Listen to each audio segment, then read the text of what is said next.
Opinião em debate. Oferecimento Laboratório Núcleo, cuidando de você. Pax Clínica, há 40 anos colocando o paciente em primeiro lugar. Miller Torres Corretora de Seguros. Você não pode parar o tempo, mas pode garantir o seu futuro. Credjur, trabalha para oferecer sempre o melhor. Associe-se a Credjur e aproveite as vantagens. 3216-0102.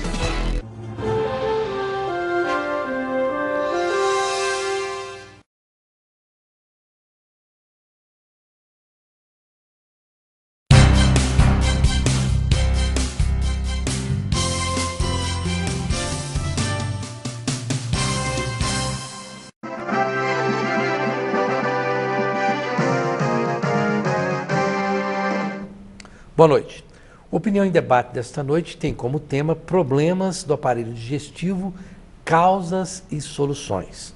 Para analisar, discutir e responder perguntas sobre esse importante tema, estão em nosso estúdio os seguintes profissionais que pertencem à CAD, a Clínica do Aparelho Digestivo.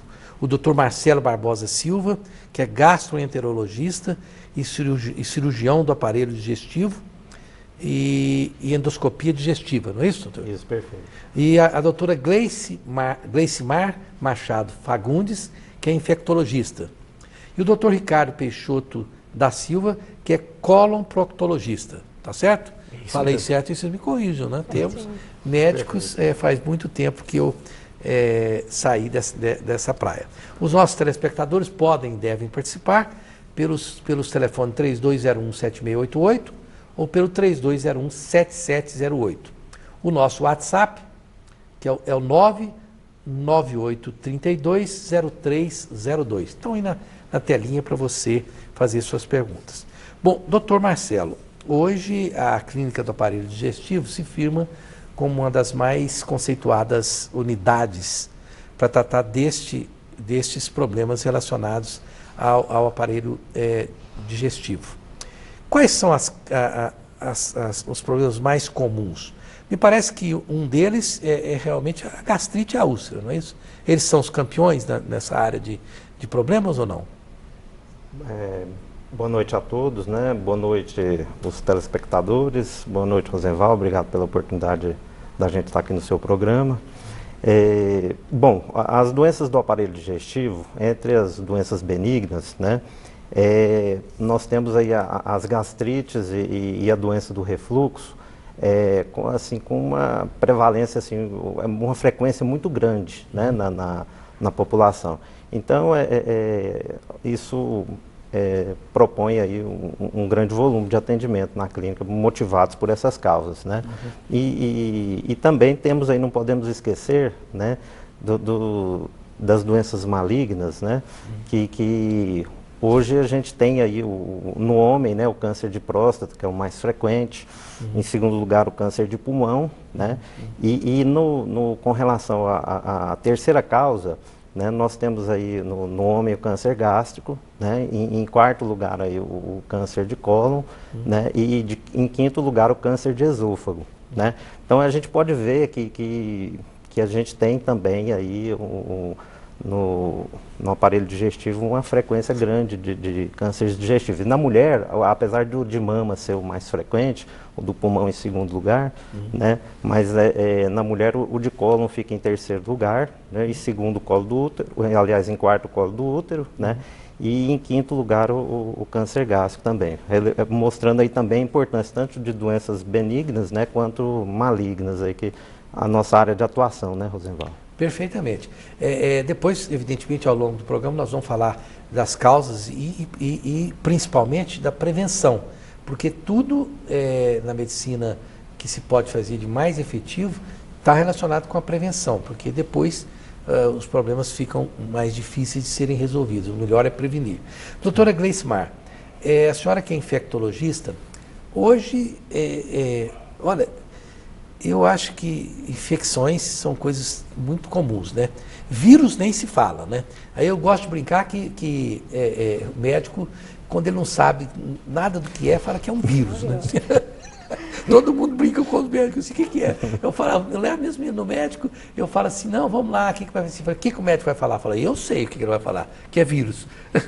Não é? Mas evidentemente que é uma brincadeira, porque existem vírus e vírus, né? Mas a senhora como infectologista, hoje as infecções são mais comuns, vítima de quais as falta de cuidado mais comum que leva à infecção? Bom, uma boa noite a todos, né? Boa noite, Rosenval, obrigada pela oportunidade de estar aqui também.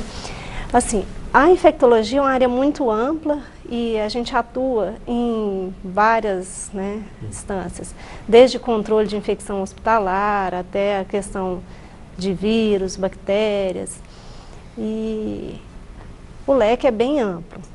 Quando a gente pensa, vou falar mais voltado para as doenças digestivas, que é o nosso foco hoje, o grande campeão aí são as hepatites virais, né? A gente tem aí as hepatites, eu brinco que a gente tem quase um alfabeto. Então você tem a hepatite A, que é mais comum em criança, as hepatites B e C, que são aí transmitidas por sangue, por relação sexual, né? Se a gente pensa hoje, cerca de 1/3 da população mundial, ela já entrou em contato com o vírus de hepatite B.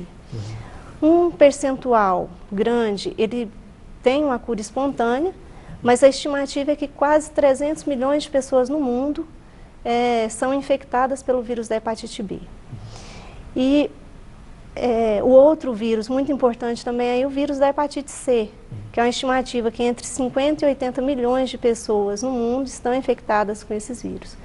Tanto o vírus de hepatite B quanto o vírus de hepatite C são doenças crônicas, elas podem progredir para cirrose, podem progredir para câncer de fígado, né?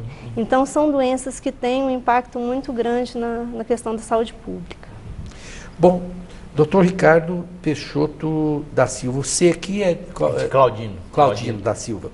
O senhor que é coloproctologista, é um proctologista, né? Sim. Evidentemente que quando se fala em coloproctologista, todo mundo pensa no exame de próstata, né? A primeira coisa que vem à cabeça. Até a guisa de uma brincadeira, eles falam assim que o sujeito que gosta de ir nos coquetéis e não gosta de ser incomodado com conversas longas e tudo mais, tem duas profissões que fecha a roda rapidinho, é o coloproctologista e coveiro, né? Você fala, eu sou coveiro, ninguém pergunta mais, né? O coloproctologista também é uma coisa que evita muito chato em coquetel.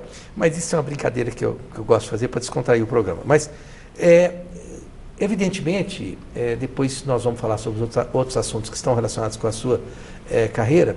É muito importante ainda, não está sendo substituído por nada o toque, não é isso?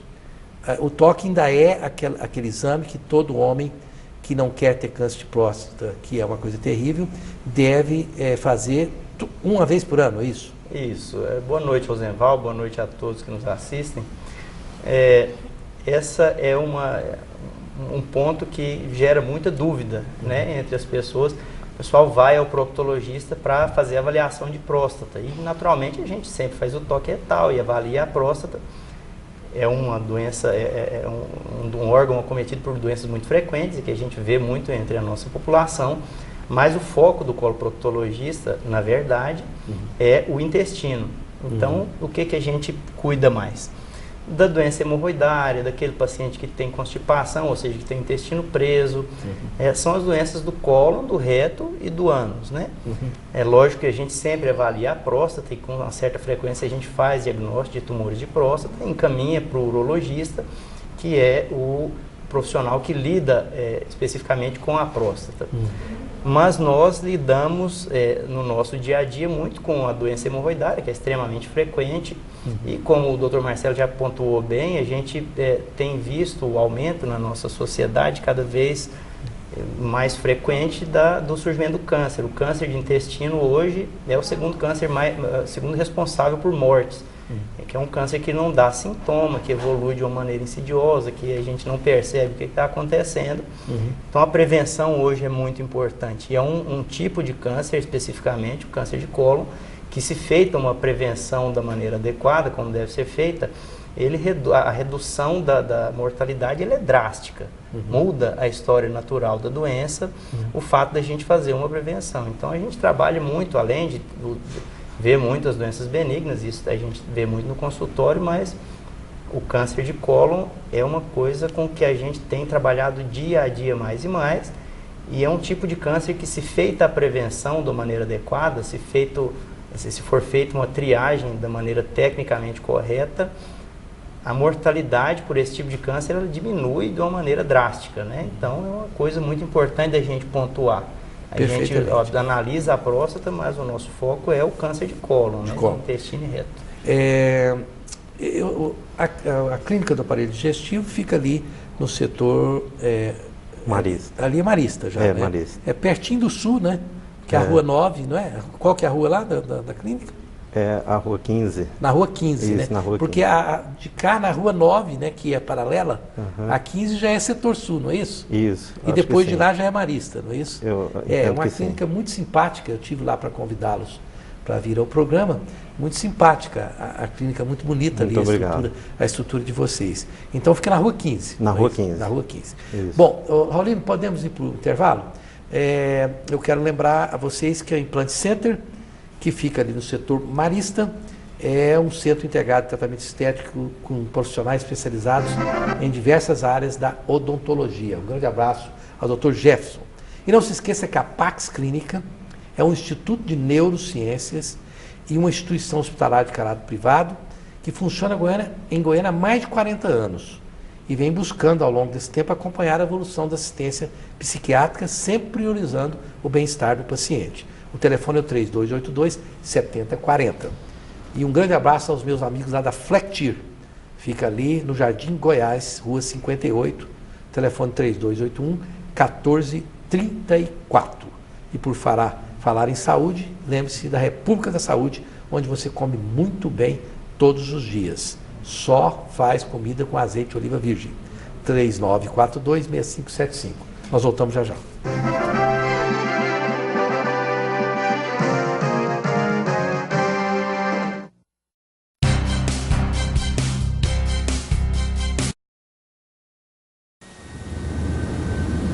Quando a gente é pequeno, aprende que o mais forte defende o mais fraco. Que o maior protege o menor. E você acredita que sempre vai ter alguém por perto para cuidar de você. Para muita gente, isso já é verdade. Pelo menos para quem tem Tecnoseg. Tecnoseg, segurança para a família toda. Tenho muito orgulho de vestir Jandarro, uma marca que está sempre à frente buscando o que tem de melhor na moda para o nosso estado. Somos muito bons em criar tendências. Não é à toa que temos marcas como a Jandarro, que se destaca a nível nacional por sua qualidade. É muito bom poder contar com uma marca de tamanha qualidade, ainda mais sendo goiana. E eu tenho orgulho de mostrar isso para todo o Brasil. Essa marca é daqui. Orgulho em usar Jandarro. Orgulho de ser goiana. Jandarro, viva seu jeito.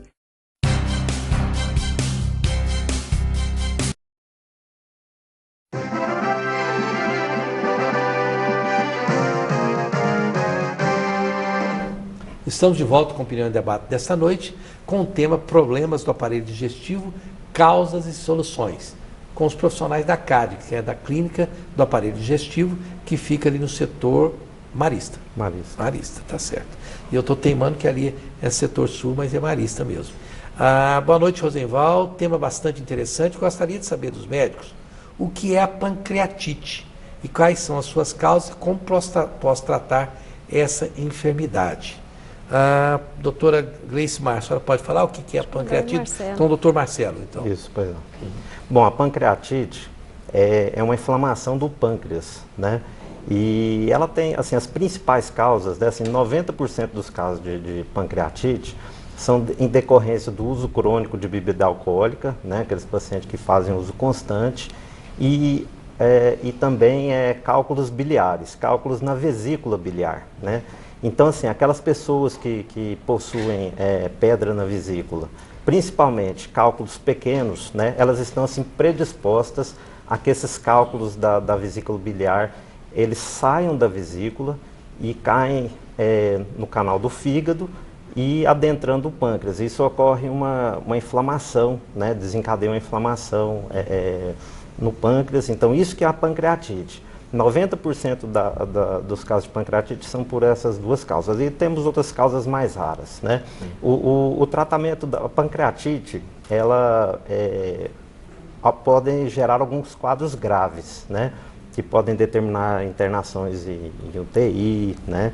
Então, assim, felizmente a maioria dos casos são leves, né? Tratados não dessa maneira, mas alguns quadros apresentam gravidade, então, assim, o tratamento da pancreatite nos pacientes, assim, a crise aguda tem um tratamento específico, geralmente internado, e depois a gente tem que atuar na causa. No paciente que faz uso crônico de bebida alcoólica, ele tem que, obviamente, parar de beber. E aqueles pacientes que têm cálculos na vesícula biliar, eles têm que fazer a retirada cirúrgica da vesícula biliar. Boa noite, Rosenval. A síndrome do cólon irritável pode vir a se tornar um câncer? Pergunta aqui para o Dr. Ricardo Peixoto. Isso. Rosenval, a síndrome do intestino irritável é uma doença que a gente observou também um aumento muito grande na incidência, né? A gente vê cada vez mais pacientes. Síndrome do intestino irritável não vira câncer. O paciente que tem essa doença, que firmou o diagnóstico, é lógico que nós temos que ter certeza que é mesmo síndrome do intestino irritável. O paciente que tem essa doença, ele não vai morrer por causa dela, e essa é uma das nossas grandes dificuldades de convencer o doente disso, porque ele fala, eu estou tão mal, eu me sinto tão mal, e os meus exames são normais, que é o que acontece na síndrome do intestino irritável. Mas ela não se transforma em câncer, o paciente pode ficar tranquilo com relação a isso. É uma doença que ainda não é, o mecanismo pelo qual a doença se manifesta não é completamente esclarecido, nós não conhecemos muito bem o mecanismo pelo qual a doença acontece, mas nós sabemos que é uma doença completamente benigna, uma doença tratável e muito associada à questão da ansiedade, do estresse, desses problemas que a vida moderna acarreta, né? Mas não precisa, nosso espectador aí que está preocupado com medo de câncer, síndrome do intestino irritável não vira câncer. Logo depois, aqui, quem que perguntou? A Edneia, ela mora em Palmas, hein? E está assistindo o programa aqui pelo site. Obrigado, Edneia. Um abraço às pessoas de Palmas. Ela faz a mesma pergunta, mas pergunta se a síndrome do intestino irritável pode afetar o humor e a vida social. Afeta o humor? Boa noite, Edneia. Na verdade, a gente aquela história do ovo e da galinha. Nós não sabemos se a síndrome do intestino irritável afeta o humor ou se um transtorno psicoemocional se reflete de uma maneira mais acentuada sobre o intestino, causando uma acentuação dos sintomas da síndrome do intestino irritável. O que a gente sabe de uma maneira muito clara é que os sintomas psicoemocionais e os sintomas orgânicos da síndrome do intestino irritável, eles caminham juntos. Né? É uma doença que tem um fundo psicoemocional muito importante, e inclusive o tratamento tem que abordar esse aspecto.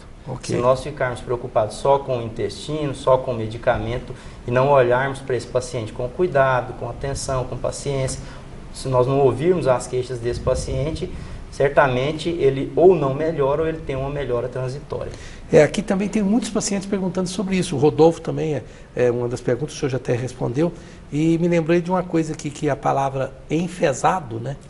Vem a origem do sujeito que não vai bem, não vai no toalete de forma muito constante, né? E aí ele fica cheio de fezes, fica enfesado, né? Exatamente.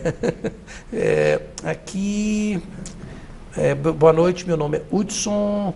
Como é o tratamento da doença celíaca e o que esperar do mesmo?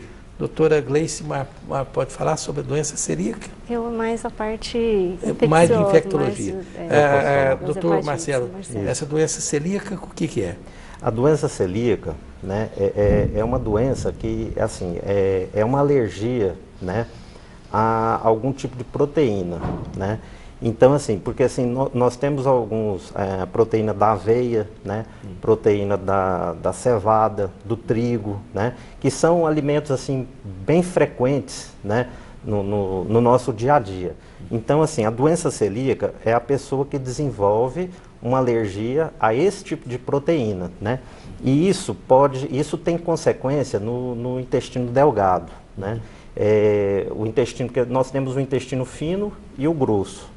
E o intestino fino, esses processos, é como se a pessoa fizesse anticorpos contra essas proteínas que elas reagem com a mucosa, com o revestimento ali do intestino fino, causando uma atrofia, né? E essa doença leva a que a pessoa, o intestino delgado, não absorva adequadamente certos nutrientes, né? E pode desenvolver, assim, principalmente a maioria dos casos são as formas mais clássicas, elas são diagnosticadas mais em crianças, né? Que desenvolvem quadros de baixo crescimento, baixo peso, né? E quadros às vezes até de desnutrição. Bom, doutora Gleice Maia, eu chamo de síndrome Michael Jackson porque é uma invenção minha. Mas essas pessoas que têm essa síndrome de Michael Jackson, para mim, que não quer pegar na mão das pessoas, fica sempre com luva ali, acha que não tem que porque não quer pegar infecção, fica sempre protegendo, dá banho. Eu tenho uma amiga minha que dava banho no filho dela até os 3 anos de idade só com água mineral, porque diz que a água do chuveiro não servia para criança. Não deixa a criança pôr o pé no chão de jeito nenhum. Isso não é saudável também, né? Ficar pensando que tem infecção em todo canto e ficar se protegendo com luva e tal, ou isso é uma forma da pessoa evitar as infecções? Não, na verdade, assim, você tem aí agentes, bactérias, vírus em todos os locais, né? Nossa pele não é estéril, então a luva, às vezes, ela dá uma falsa sensação de proteção. O que é muito importante é que a gente tenha hábito de fazer a higienização das mãos com frequência.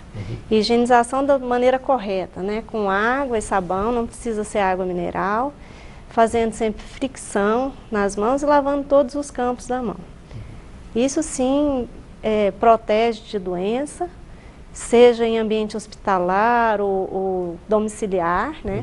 Isso protege de H1N1, isso protege das diarreias infecciosas, protege de hepatite A, mas assim, a gente também não precisa ter exagerar tanto assim, cuidado, até porque, por exemplo, a criança ela tem que ter contato, porque é aí que ela vai fazer o desenvolvimento da imunidade dela. Adquirir os anticorpos. Vai adquirir anticorpos, né, na medida que vai conhecendo os agentes infecciosos também. Olha, para aqueles telespectadores que estão pedindo o telefone e o endereço dos médicos que estão aqui hoje, que são médicos lá da CAD, da Clínica do Aparelho Digestivo, o telefone de lá qual que é? Alguém sabe o telefone lá? Sim, o telefone é o 3941 9015. Olha, 3941 9015, põe a técnica, vai colocar aí, esse, 3941 9015. Como todos eles são lá da CAD, você pode ligar lá e você poderá marcar a sua consulta, tirar suas informações. Aqui um telespectador, o Ramon, pergunta do Dr. Marcelo, por que vem aumentando, Dr. Marcelo, o número de crianças com refluxo e APLV, que é alergia de proteína do leite? Tem algum motivo? Olha, eu acredito que assim, são 2 fatores, né? A doença do refluxo, ela é muito frequente nas crianças, né? Principalmente nos bebês, né? Porque assim, os mecanismos anti-refluxo, né? Eles ainda não estão maduros, né? na criança. Então, isso faz com que, obviamente, elas tenham mais incidência maior de refluxo. Tem também uma questão maior, né, Rosenval, de assim, o diagnóstico hoje, né, que em relação a tempos passados, que hoje ele é mais preciso, né, hoje se consegue, nós temos aí feito maior número de diagnóstico desses casos, né. E a mesma coisa que acontece com a questão da alergia à proteína do leite, né? Eu acredito muito mais que esses casos já existiam, né? E que hoje nós temos a possibilidade maior de diagnóstico. Mandou uma pergunta aqui atrelada a essa, qual a diferença entre alergia à proteína do leite e a intolerância à lactose? Olha, alergia ao leite é uma alergia a uma proteína, né? Intolerância à lactose, a intolerância à lactose é um açúcar, né, presente no leite. Então, assim, são coisas diferentes. porque a intolerância à lactose é uma deficiência de enzima que a pessoa tem para digerir um açúcar, né? Então, isso é intolerância. Já a alergia é um processo imunológico contra uma proteína, né? Então, assim, são processos diferentes. Bom, aqui o José Ramos quer saber o que o doutor Ricardo Peixoto pensa sobre a técnica da ozonoterapia que está sendo aprovada no plenário do Senado para todo o território nacional e que é usado para tratar dezenas de doenças em vários países. O senhor, por acaso, já pesquisou sobre isso? Acho que é importante? Então. A ozonoterapia, como é o nome do nosso telespectador, né? José Ramos. Boa noite, senhor José. Esse é um assunto que está sendo investigado extensivamente em várias áreas. Por exemplo, eu tenho um paciente que é tetraplégico, tinha infecções urinárias de repetição, vivia tendo infecção urinária, infecções graves, com risco de morte, inclusive, e fez a ozonoterapia e depois disso não teve mais infecção. O pessoal tem falado muito da ozonoterapia para o tratamento da retocolite ulcerativa, mas, de fato, o que nós sabemos de literatura científica, e nós que somos profissionais, nós temos que ter muita responsabilidade em oferecer um tratamento ao nosso paciente. Okay. Nós não podemos oferecer o que a gente acha que é melhor. Nós temos que oferecer o que a gente tem segurança, que tem certeza que esteja bem estabelecido através da ciência, da pesquisa e determinação objetiva de benefícios. Então, a ozonoterapia é uma técnica promissora, tratamento com ozônio, que é uma forma de oxigênio que nós encontramos mais raro na natureza, mas ele existe. E os resultados são promissores, mas a gente ainda não tem nenhum protocolo bem estabelecido, principalmente no tocante à coloproctologia, que a gente atende mais. Existem ensaios já, o pessoal tem estudado isso no tratamento da retocolite ulcerativa.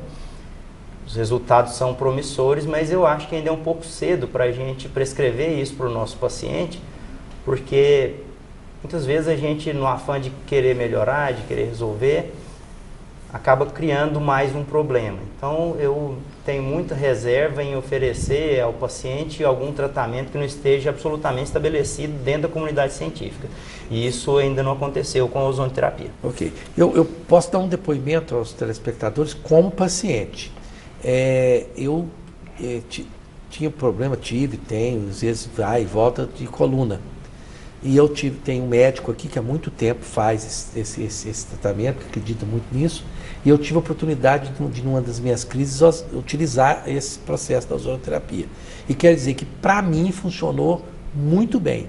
E eu fiquei apaixonado pela possibilidade de utilizar isso sem as amarras da ciência, e eu entendo muito bem o que o senhor está falando, e faz parte do bom médico seguir o protocolo não é uma coisa que existe à toa, não é?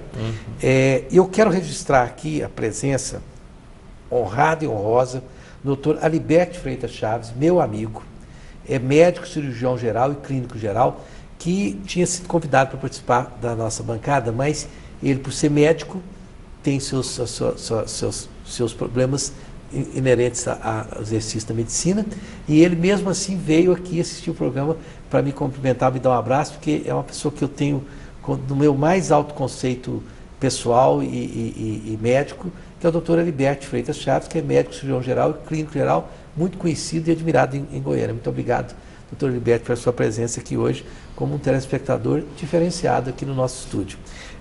Raulino, vamos para o intervalo? Pode ir? Muitas perguntas aqui que estão chegando, muitas perguntas mesmo. E eu quero lembrar a vocês que existe um lugar em Goiânia que se chama Joyce Barbearia.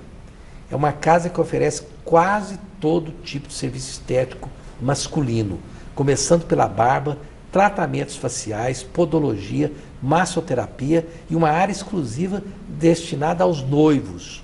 E até um estúdio de tatuagem. A barbearia conta também com um pub bistrô. É um ambiente totalmente pensado no bem-estar e entretenimento do homem moderno, ok?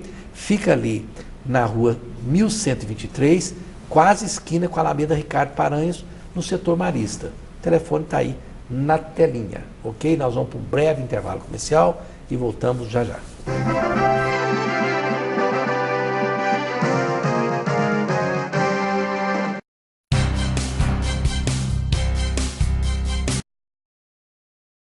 O Laboratório Núcleo é uma empresa 100% goiana com mais de 35 unidades. Destaque em exames de hormônios e alergias, referência em provas funcionais endócrinas.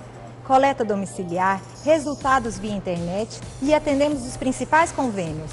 Aberto aos domingos e feriados e 24 horas em hospitais. O Laboratório Núcleo quer atender você. Laboratório Núcleo, cuidando de você. 3223-5000.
Estamos de volta com o Opinião e Debate desta noite, com o tema Problemas do aparelho digestivo, causas e soluções.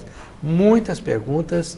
Aqui a Ana Nailde, nossa cliente, nossa telespectadora, cliente. Clientes são dos médicos, meu telespectador. Eu tenho gastrite e refluxo. Agora estou com uma tosse seca. Tenho uma hérnia de hiato, será por causa do refluxo? Refluxo é uma coisa que está atingindo muita gente, né? Muita gente. Bom, Ana, é o seguinte, o refluxo, se a gente pegar a população em geral, 1/3 das pessoas tem refluxo. Esporádico, né? Às vezes quando a gente come muito e tal, é normal ter alguma queixa de azia, né? Que é a principal manifestação do refluxo, da doença do refluxo. Porque assim, o que diferencia, assim, quando esse sintoma passa a ser frequente, incomodar a pessoa, aí a gente trata isso como uma doença do refluxo. Aí, obviamente, a pessoa precisa procurar um médico e fazer o tratamento correto, né? E, assim, a doença do refluxo, ela em metade dos casos, 50% dos casos, ela pode estar associada à hérnia de hiato, né? Que é a que o nosso telespectador aí E é relata. operável, de hiato? Sim, muitas vezes, nem todos os casos, mas assim, o refluxo é melhor controlado quando o paciente, quando tem hérnia de hiato, isso indica para a gente que o resultado é melhor com a cirurgia, né? E a questão da gastrite, né? Muitas vezes a pessoa tem as duas coisas, porque assim, a causa tanto do refluxo quanto da gastrite, ela está relacionada assim à obesidade, a uso de bebida alcoólica, cigarro e a ingesta de alguns tipos de alimentos, né? Refrigerantes, café, frituras, gordurosos, né? Então esses alimentos devem ser evitados nas pessoas, alimentos muito condimentados, né? Devem ser evitados nessas pessoas. Boa noite, Rosenval. Meu nome é Carlos e eu descobri uma fórmula para todos esses problemas que estão sendo discutidos. Que eu posso dizer, parabéns para você. Tomara que a sua fórmula, você ganhe muito dinheiro com ela, porque você só me contou que descobriu a fórmula, mas eu não sei que fórmula é essa. Se você for me falar qual que é a fórmula, não sei se você quer fazer um programa sobre a sua fórmula, mas ótimo. Está parecendo aquele sujeito que descobre fórmula para ganhar dinheiro. E a única coisa que eles conseguem é ganhar dinheiro com a fórmula deles, mas eu nunca consegui ficar rico com nenhum deles. Eu já participei dessas palestras todas, até desistir. Ok, eu sou Daniele, queria saber se é normal sentir dores no tratamento da gastrite. E o que é pangastrite? Doutor Marcelo, acho que aqui está todo mundo querendo que o senhor faça o programa sozinho hoje. Boa noite. Que são os problemas, você vê que são os problemas mais recorrentes com as pessoas. O que é a pangastrite e se é normal sentir dores no tratamento da gastrite? Bom, Daniele, a pangastrite significa uma inflamação de todo o estômago, né? Porque, assim, isso, do ponto de vista médico, a gente divide o estômago em regiões, né? Então, basicamente, a gente tem uma região, uma parte superior do estômago e outra inferior. Mas isso tem uma importância apenas para nós médicos, do ponto de vista médico, né? A pangastrite, ela significa que a inflamação você tem tanto na parte de cima quanto na parte de baixo do estômago, né? Respondendo a sua pergunta. A outra pergunta qual que é, Rosenval? Aqui, deixa eu achar. A dor, normal sentir dor, né? Olha, principalmente assim, a gente tem alguns tipos de gastrite, né? Se a pessoa, a gente pode dividir assim, a pessoa que tem gastrite sem ferida e com ferida, né? Obviamente, se ela tem uma gastrite com erosões, que a gente dá o nome médico dessas feridas, né? Demora-se um certo tempo para que a pessoa, usando medicamentos, para que ela vá sentir o resultado, né? E outra possibilidade também que a gente tem que ver, né? É que assim, se ela está sentindo dor, se realmente não há outro problema aí subjacente, né, que está ocasionando essa dor. Então, assim, após o término do tratamento, se a pessoa continuar sentindo dores, nós, obviamente, temos que aí pensar em outras possibilidades. Né? A Sueli está perguntando aqui, a doutora Gleice Mar, quando que a pessoa deve usar o serviço do infectologista? Bom, o infectologista, a área de atuação ela é bem ampla. A gente vai desde a prevenção das doenças, né? Orientação de vacinas, tratamento de doenças infectoparasitárias, por exemplo, toxoplasmose, tratamento de doenças virais, como a dengue, chikungunya, zika vírus, HIV, hepatites virais, seja por hepatite A, B, hepatite C, hepatite por vírus delta. Né? Então, é uma especialidade com a área de atuação bem ampla. Né? A gente é muito visto dentro dos hospitais, porque a gente faz muito suporte para outras áreas, com orientação de uso de antibióticos, uso racional de antimicrobianos, né? Fazendo controle de infecção hospitalar.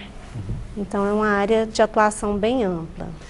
O Hélio está perguntando aqui para o doutor Ricardo Peixoto se excesso de sexo pode provocar câncer de próstata. Boa noite, Hélio. Não precisa ficar com medo, não. Câncer de próstata não tem relação com excesso de sexo, pelo contrário. Essa não é uma preocupação. Como a gente tinha falado antes, a gente trabalha muito mais com o canal anal e o reto do que com a próstata propriamente dita. O sexo anal, para quem ocupa o papel passivo, para quem recebe o sexo anal, também não tem preocupação com a questão do câncer, mas a gente entra aí um pouco na área da doutora Gleice Mar, que a relação sexual anal, ela aumenta a chance do indivíduo ter doenças infectoparasitárias, doenças infecciosas, porque não é uma relação fisiológica. Mas câncer pode usar à vontade, pode você não vai ter não. Então o Raulino aqui da nosso estúdio, que chega a fazer 5, 6 vezes por dia, está tranquilo? Vai morrer com 100 anos. Então pronto, Raulino. Fica tranquilo. Olha, você viu, né? Vocês ficam aí, o Raulino, pode ficar sossegado, Raulino, de câncer de próstata, você longe. Não vai morrer. Tá certo. Ok. Eu tenho gastrite hérnia, porque quando fico nervoso dói mais que o normal. A Marli Moraes. É normal isso, doutor Marcelo? Tem gastrite hérnia, quando fica nervoso, ataca mais? Sim, isso nós temos hoje, Rosenval e dona Marli, né? Nós temos assim, uma associação, a gente vê muito a doença digestiva, né? Muito influenciada pelos problemas do dia a dia, as preocupações das pessoas, né? Isso tem um reflexo no aparelho digestivo. Então, assim, as pessoas que têm esse lado emocional, que está passando por alguma dificuldade emocional, ela tem um reflexo disso no piora do seu quadro de gastrite, né? O seu quadro de refluxo, né? É bom a gente lembrar o seguinte, a gastrite é uma inflamação no estômago. A hérnia de hiato, né, ela favorece o refluxo, que é um problema no esôfago, né, que são problemas distintos, né, em órgão, o refluxo é no esôfago e a gastrite é uma inflamação do estômago. Só complementando aqui, a Camila, porque faz a pergunta, a pessoa já vai mandando, certo. né? A Camila está perguntando que ela tem refluxo, está atingindo a garganta, né, e fica rouca frequentemente, e está perguntando qual o melhor tratamento. Qual que é o melhor tratamento para refluxo? Olha, depende. O melhor tratamento é assim, a gente tem que individualizar o tratamento, né? Então a gente precisa analisar o caso da pessoa, né? Ver as características do refluxo, né? Para indicar o melhor tratamento. Isso é feito através da consulta, do exame endoscópico, né? Às vezes até de outros exames. E assim, é importante a gente frisar que a doença do refluxo, nós temos sintomas típicos, né? Que é a pessoa que tem a queimação, a azia, aquela sensação de voltar o alimento na boca, né? Que é a regurgitação. Então esses são os sintomas típicos da doença do refluxo. Agora, nós temos também outros sintomas, né? Que a gente chama de atípicos, né? Que é igual ela está reclamando, né? De queimação na garganta, tosse crônica, o refluxo pode estar envolvido na piora de quadro de asma brônquica, né? Tem pessoas, Roseval, que até sente dores no peito, né? Vai no cardiologista, obviamente a primeira coisa que a gente pensa, até nós médicos, é um ataque cardíaco, alguma coisa nesse sentido, né? Mas aí vai lá no cardiologista e não acha nada. E aí, quando a gente vai ver, até o refluxo pode estar envolvido nesses casos, desde que o colega cardiologista tenha excluído aí as causas cardíacas. Ok. Mais telespectadores pedindo o telefone lá da clínica do aparelho digestivo, a técnica já tem aí, a gente tem a obrigação de fornecer. Coloca aí o telefone se vocês se lembram, aí ó, é o 3941-9015. A Celina fala: Rosenval, eu te respeito muito e sei que você é um tremendo de um gozador às vezes, mas não me tenha como uma pessoa fútil. Eu gostaria de saber muito onde a doutora Gleicimar comprou essa belíssima blusa dela. Olha, com tanta coisa importante que nós estamos falando aqui, a Celina quer saber onde a doutora Gleicimar comprou a blusa dela. Não foi ela que comprou, foi o marido dela que comprou para ela. Pronto. Imagina, né, doutora? Mas realmente a blusa dela é muito bonita mesmo. Obrigada. Não acredito que ela vai... Quer falar onde que vai responder? Aqui a gente responde tudo, né? Não sei se a senhora pode responder isso, né? Foi comprado em alguma grife aqui local, não? Foi? Pode falar o nome da grife, já que a pessoa está perguntando, né? Essa camisa é lá do Flamboyant, lá da Dudalina. Da Dudalina. Está fazendo propaganda para a Dudalina. Vocês me obrigam a fazer cada coisa nesse programa que eu vou te dizer, viu? Nossa Senhora. Esses telespectadores meus são ótimos, viu? Por isso que eu gosto de vocês me acompanham há 18 anos, que muitos já me conhecem muito bem. Sou José de Concórdia, Santa Catarina, olha. Peço ao doutor Marcelo para dizer se pólipo na vesícula, que mede 5/3, deve ser milímetro. 5,3 milímetro, né? Isso. Deve ser retirada a vesícula. Olha, o problema, o pólipo de vesícula é como se fosse uma verruga, né? O pólipo, nesse tamanho, ele dificilmente ocasiona sintomas, então assim, ele não é responsável por sintomas. A nossa preocupação quando a gente vê um paciente com pólipo, né, é com relação a que isso se torne maligno, né? Mas a literatura médica, ela fala que quando o pólipo tem menos que 10 milímetros, ou seja, até 10 milímetros, né, a probabilidade disso ser maligno é muito baixa. De tal maneira, Roseval, que a gente não indica a retirada da vesícula, porque assim, o procedimento de retirada da vesícula, apesar de ser seguro, ele envolve riscos, né? Então a gente não vai nós como médicos temos que ter a responsabilidade de não submeter o paciente a procedimentos desnecessários. Então assim, hoje em dia o que a gente fala é até 10 milímetros, né? A gente indica a observação, né, o acompanhamento. Obviamente a gente não vai deixar o paciente, a gente precisa de fazer um acompanhamento, né, com exames de imagem e tudo. E assim, acima de 1 centímetro aí a gente tem assim, uma segurança de indicar a cirurgia. Obviamente que assim, a gente tem que individualizar cada caso, ver os exames do paciente direitinho, porque às vezes tem algumas características aí no exame de imagem que às vezes com menos de 10 milímetros faz a gente ficar, como se diz, alerta e indicar a cirurgia. Mas assim, de uma maneira geral, nesse tamanho não se indica a cirurgia. Ok, gostaria de perguntar ao doutor Ricardo Peixoto, por que depois que eu tomo uma cervejinha dá uma diarreia e eu fico muito cheio? É normal? O Paulo do Balneário. Ô Paulo, se você for daqueles amigos meus que tomar uma cervejinha significa tomar uma caixa inteira, eu acho que é normal você se sentir cheio, né? Agora, se for só uma cervejinha, uma latinha, eu não sei. O doutor Ricardo pode dizer por que dá diarreia nele e ele se sente muito cheio. Boa noite, Paulo. Lá em São Paulo, onde a gente estudou, lá na USP, eu tinha um colega de residência, estiver nos assistindo agora, eu mando um abraço para ele, Rodrigo Aprilho, que era igualzinho a você. Quando segunda-feira ele atrasava, a gente podia saber que ele tinha tomado um chopinho na véspera. Isso muitas vezes acontece por causa de uma alteração transitória na microbiota, nas bactérias que vivem no intestino, ou por causa de uma alteração mucosa devido ao excesso de ingesta. Isso é normal. A gente vê com certa frequência, o paciente vai ao consultório e fala: doutor, toda vez que eu tomo leite, eu passo mal.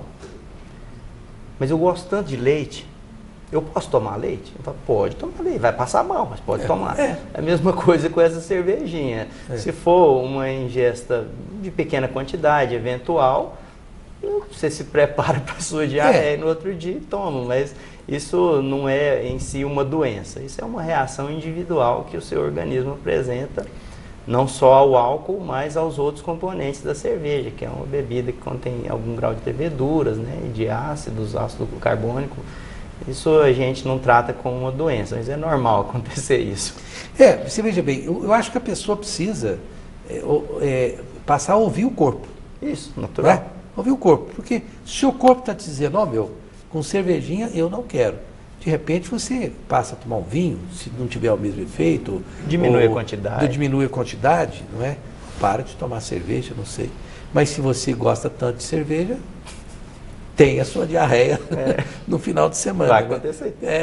Eu falo que quando eu brinco no meu programa de rádio, toda sexta-feira eu digo, hoje é sexta-feira, Dia Internacional da Birita, nada me torra, nada me irrita. Amanhã é dia de eu falar isso. E você pode dizer, hoje é sexta-feira, Dia Internacional da Diarreia.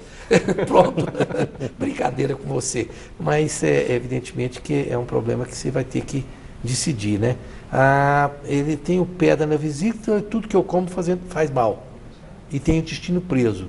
É preciso tirar a pedra? O Lázaro quer saber, doutor Marcelo. Às vezes precisa tirar, não é isso? Sim, a pedra na vesícula, né, ela é muito comum dar sintomas, principalmente de intolerância a gordurosos, né? Então a pessoa que quando come um alimento, uma fritura, uma gordura, ela sente uma má digestão, uma digestão lenta, a comida fica parada e pode manifestar também através de uma cólica, né?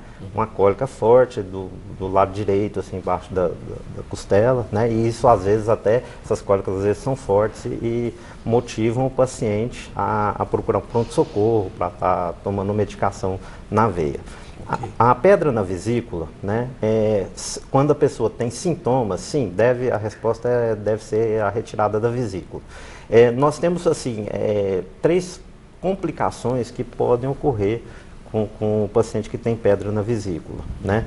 Uma, nós já falamos aqui no início do programa, que é quando são cálculos pequenos que saem da vesícula e caem no pâncreas e geram a inflamação do pâncreas, que é a pancreatite, né?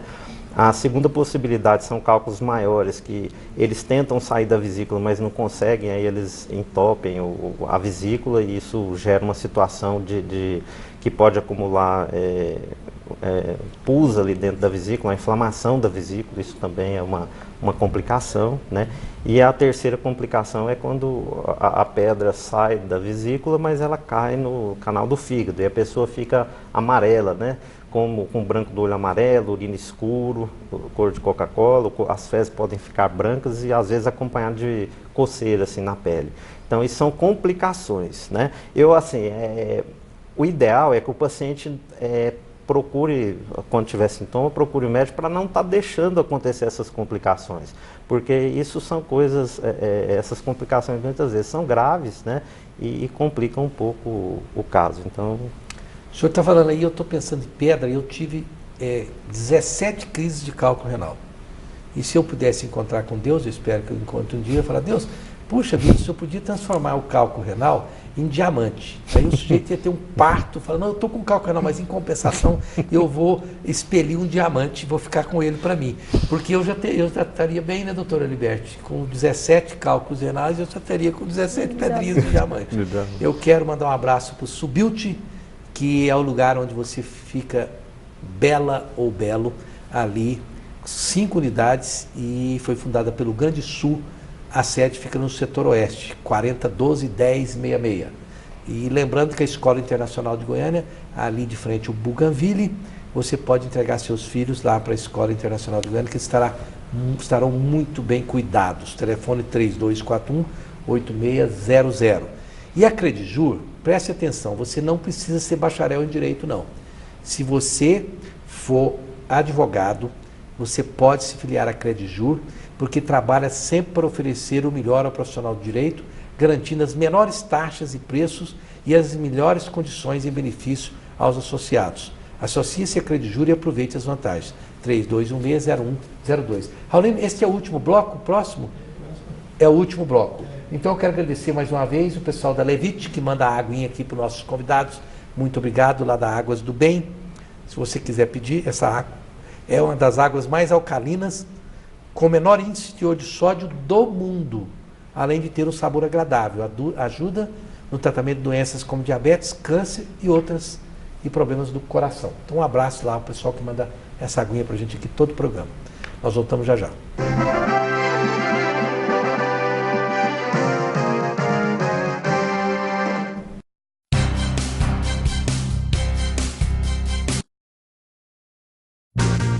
Valorize o que há de melhor em seu filho, preparando o seu caminho, acreditando no amanhã.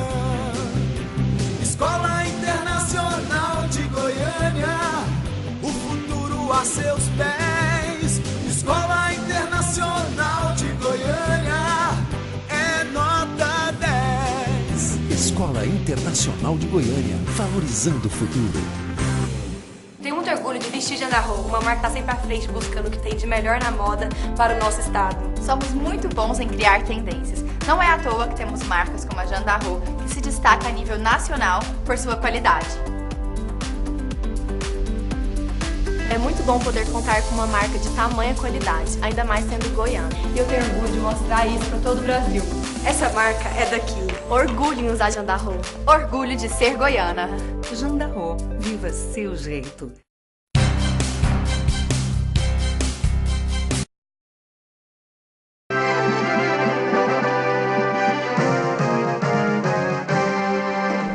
Estamos de volta com a Opinião em Debate. Muitas perguntas, telespectadores vão ficar sem responder, infelizmente. Nós podemos voltar a esse tema mais uma vez aqui no programa. Boa noite, meu nome é Pedro. Eu queria saber, de vez em quando eu arrumo uma alergia. Ainda não sei como fazer. Fui ao médico e ele não achou nada. Ele pediu até teste de HIV. Estou muito assustado. Obrigado pela atenção. Hoje está muito interessante esse programa. Fala a nossa língua. Doutora Gleismar, o que ele pode fazer para descobrir? Ele arruma uma alergia de vez em quando, não sabe o que fazer. Tem algum teste, alguma coisa? Bom, a alergia, a primeira coisa a fazer é a observação do paciente.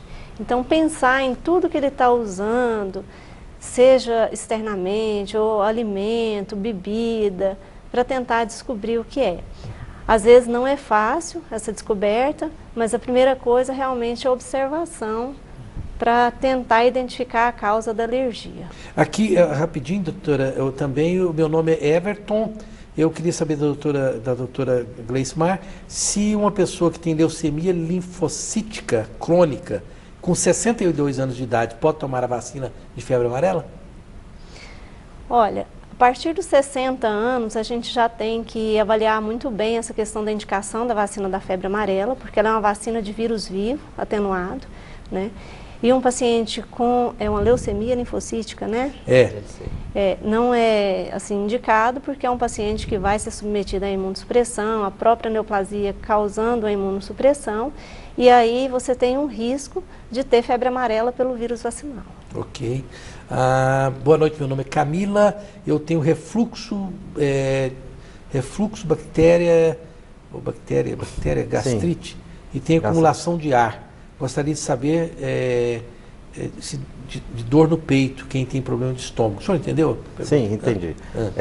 Bom, Camila, é o seguinte, gastrite, a gente tem gastrite com H. pylori, Helicobacter pylori, né, que é uma bactéria, e sem. No Brasil é muito frequente a gastrite com H. pylori. Hoje tem estimativas que 70% da população brasileira tenha infecção pela uma bactéria que chama Helicobacter pylori. E essa bactéria está associada à gastrite, né? Refluxo é um problema do esôfago, da queimação, azia, né? Sintomas muito parecidos aí com o de gastrite. Né? Aqui para o doutor Ricardo, diverticulite se cura sem tratamento? Luiz Araújo quer saber. Boa noite, Luiz. A diverticulite, ela tem graus. Diverticulite é diferente de ter os divertículos, que é a doença diverticular. Então, se o paciente tem diverticulite aguda, que é aquela dor forte, com febre, a barriga fica dura, às vezes para de eliminar fezes e gases, isso é uma doença que a gente trata, a maior parte a gente consegue tratar clinicamente, mas em alguns casos a gente tem que indicar cirurgia. O tratamento da diverticulite aguda, em um certo percentual de casos, a gente precisa operar, mas a maioria não. Muito importante a gente ver e examinar e ver os exames de imagem, inclusive, para tomar uma decisão correta, né? Mas tratamento, de maneira geral, o tratamento da diverticulite aguda pode ser feito clinicamente, mas alguns casos evoluem para necessidade de cirurgia. Isso tem que ser avaliado caso a caso. Boa noite, eu me chamo Ávila, tenho refluxo, já tomei muitos remédios e não resolveu nada. E quando estou sem me alimentar, queima os lábios, como um ácido. Queima até meus olhos. O que fazer? Sou de Anápolis, Goiás. Eu não sei se dá tempo aí, nós estamos 2 minutinhos finais. Doutor Marcelo, tem alguma indicação? Não? Bom, o refluxo, como eu disse, ele pode ter os sintomas típicos, né, que a azia, ou pode ter esses outros sintomas atípicos, né, de queimação na garganta e enfim, assim, seria o ácido subir, né, até a garganta, um nível mais elevado. Esse caso tem que ser avaliado adequadamente para ver assim que tipo de... A gente tem hoje, mesmo dentro dos medicamentos, tem vários medicamentos, né, para estarem atuando e eventualmente dispomos até da cirurgia, né, para tratamento. Então, assim, precisa avaliar assim, os exames para dar uma melhor definição, para escolher. O tratamento ele é individualizado, então assim, a gente precisa ver isso para escolher a melhor forma de tratamento para o paciente. Rosival, gostaria que eu repetisse o nome do seu amigo médico, que é clínico geral, o Dr. Aliberte Freitas Chaves. O Dr. Aliberte, se você quiser o telefone dele, ele não está aqui no programa, mas é um grande amigo meu. Você pode me ligar lá para o escritório meu, que é 32815666. Nossa técnica aqui é show. Está lá o telefone, que o Cacique Cristiano te dá o telefone dele. Eu não sei, tem 40 segundos aqui, uma pergunta muito interessante. Boa noite, gostaria de saber da doutora Gleice Maia sobre a celulite infecciosa. Se ela é perigosa e tem tratamento e se ela é transmissível. Bom, a celulite, ela é uma infecção bacteriana de pele. Pele e partes moles, então de tecido subcutâneo. Tem tratamento, tem que ser individualizado, para a gente olhar, porque até a questão da localização corporal dessa celulite pode nos indicar a prevalência maior de uma ou outra bactéria, né? E esses casos eles têm que ser tratados com antibiótico e individualizado caso a caso. Mas era transmissível? Só faltava essa celulite transmissível, as mulheres que não tem celulite não querem ficar perto uma da outra de jeito nenhum. A celulite, quando a gente fala de celulite infecciosa, ela é uma infecção. Sim. Então... É uma infecção mais profunda na pele do que a erisipela. É como se você pensasse uma erisipela, mas acometendo tecidos mais profundos do subcutâneo. A questão de ser transmissível, Aí você tem que ver a questão se tem secreção, se não tem secreção, tá? Mas é uma infecção de pele. Perfeitamente. Bom, novamente põe o nome aí, o telefone da clínica aí, clínica do aparelho digestivo, está aí. Os telespectadores estão pedindo, nós estamos fornecendo, 3941-9015. Eu quero agradecer muito ao Dr. Marcelo Barbosa Silva pela sua gentileza em comparecer ao programa. A doutora Gleicimar Machado Fagundes, muito obrigado, doutora Gleicimar. O doutor Ricardo Peixoto da Silva, muito obrigado. Eu fui procurá-los lá porque cada tema a gente procura um lugar onde tem uma boa referência na comunidade. Vocês são médicos de referência muito ativa em Goiânia. Foi uma pena que o doutor Aliberte Freitas Chaves, que é o médico cirurgião geral e clínico geral, não pôde comparecer, mas na próxima ele vai vir porque